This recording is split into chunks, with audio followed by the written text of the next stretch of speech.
ভাই একটা কথা বলতে চাই, এটা আমার সারা জীবন মনে থাকবে।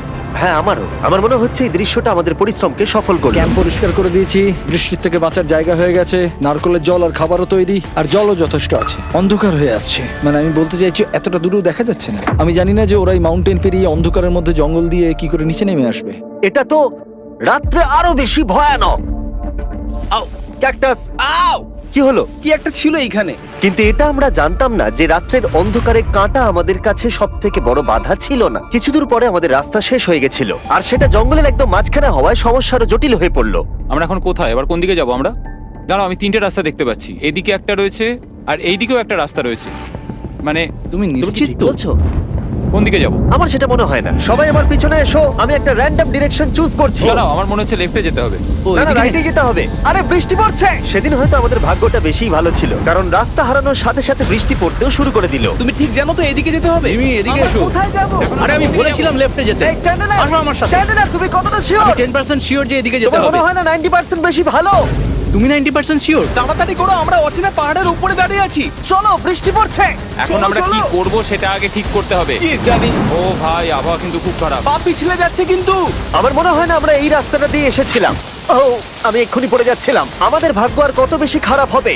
বৃষ্টির মধ্যে আমরা পথ হারিয়েছি, তার সাথে আরেকটা চিন্তাও আমার মাথায় ঘুরছে। তোমাদের মাথার উপরে পৃথিবীর সব থেকে ভয়ঙ্কর গাছ রয়েছে। বৃষ্টির জল এই গাছ বেয়ে তোমার গায়ে পড়লে ত্বক পুড়িয়ে দিতে পারে। সবাই ডেথ অ্যাপেল স্যাপ থেকে সাবধানে থেকো, কারণ বৃষ্টি হচ্ছে। এখন আমরা কি করব? দেখো এই গাছের জল যেন গায়ে না পড়ে। ও ভাই, আমি 100% শিওর যে এটা একটা আপেল গাছ। তার মানে আমরা কাছেই আছি। আমরা সঠিক পথে হাঁটছি কিনা জানি না, কিন্তু এটা জানি আমরা ক্যাম্পের কাছেই আছি। এই দেখো বালি দেখা যাচ্ছে। Thank আমরা God. চলে এসেছি। ক্যাম্প কিন্তু ওখানেই আছে। সেনকে ভয় পাওয়ানোর একটা চান্স আছে। এটার কি আমরা অ্যাডভান্টেজ নেব? হ্যাঁ, অবশ্যই। ওকে।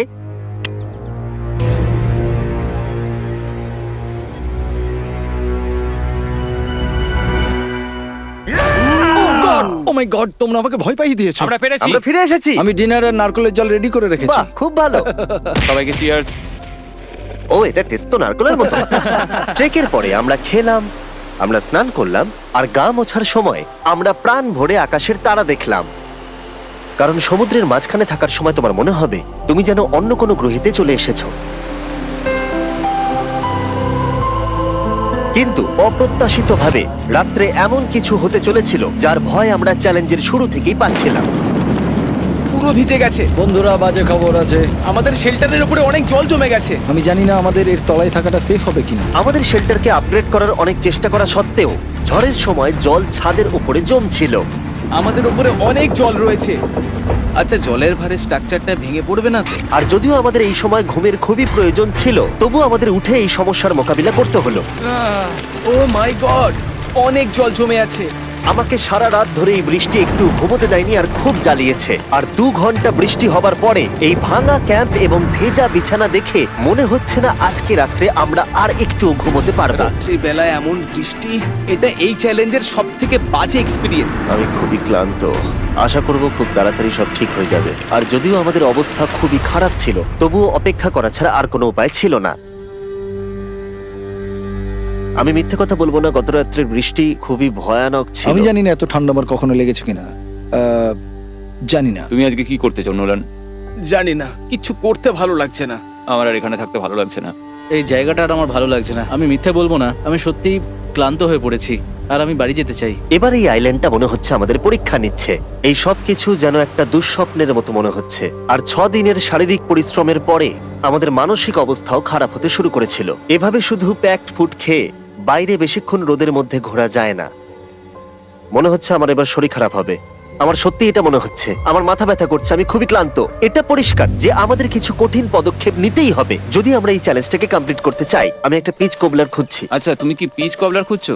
এই দেখো, আমি একটা পেয়েছি। তাই সবার মুড ঠিক করার জন্য আমরা সবাই মিলে ক্যান্ড কোবলার খেলাম ব্রেকফাস্টে। দারুণ খেতে। হ্যাঁ, দারুণ খেতে। হ্যাঁ।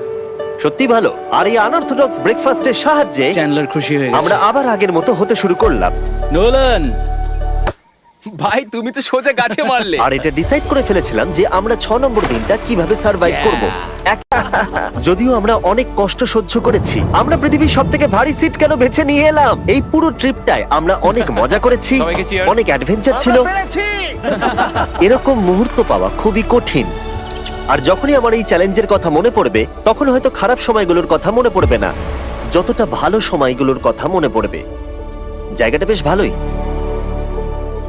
আর আমাদের চ্যালেঞ্জের 6 নম্বর দিন অবশেষে শেষের মুখে। আমরা আমাদের এই আইল্যান্ডের শেষ রাত সেলিব্রেট করছি একটা বড় আগুন জ্বালিয়ে। এখানে বসলে অনেক বেশি তাপ লাগছে, হ্যাঁ আমি ঘুমিয়ে বেশি গেলাম। বড় হয়ে গেছে। কালকে সকালে আমরা ঘুম থেকে উঠলে আমাদের চ্যালেঞ্জ শেষ হয়ে যাবে। আর 7 নম্বর দিনে যেই সূর্য উঠলো, চলো, এখান থেকে বেরোতে হবে। আমরা ক্যাম্পটাকে ভেঙে দিয়ে চারপাশ পরিষ্কার করে একটাই কথা ভাবছিলাম, এখান থেকে বেরোনোর কথা আর কোনোদিন এখানে ফিরে না আসার কথা। আর এখান থেকে বেরোনোর আগে আমি একটা কথা বলতে চাই, ভিডিওটা দেখার জন্য সবাইকে অনেক ধন্যবাদ। তোমাদের জন্যই এই সব ভিডিওগুলো আমি